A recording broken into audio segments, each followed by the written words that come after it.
It's another early morning here at our ministry center just after 5:30 a.m. I'm getting ready to get in a cab and drive across town to the National Prayer Breakfast this morning. You may know the National Prayer Breakfast is often called the Presidential Prayer Breakfast, although that's not its proper title.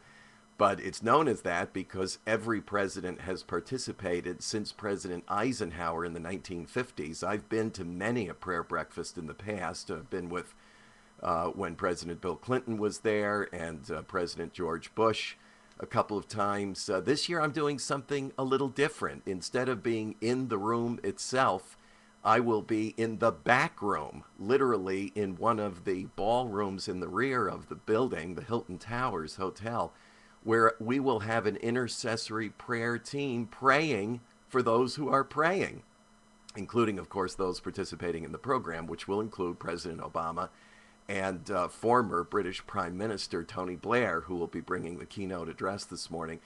It's quite an assembly. There will be a veritable who's who of American government there, as well as heads of state from other nations, diplomats from around the world, and of course, Christian leaders of every variety. And I really feel like we're doing the most important thing you can do, which is pray for the success of this thing. Now, there's a whole, spectrum of opinions on the National Prayer Breakfast. There are some who feel that it's the National Prayer Compromise, that in fact it's a watered down spirituality, a sort of civil religious exercise. There are others who see it as a very strong point of spiritual renewal.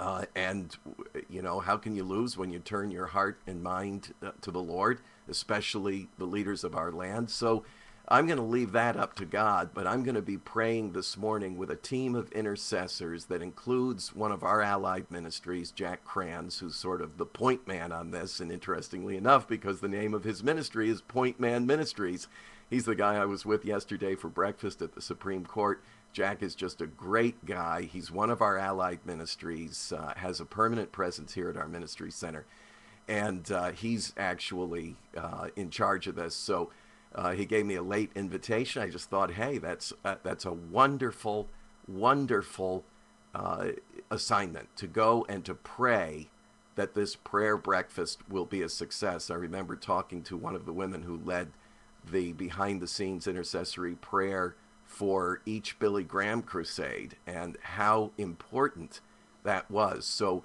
we're praying for the prayers this morning, and you pray for us. So I'll let you know how it goes. I'll be back in a little while with a report right from the scene.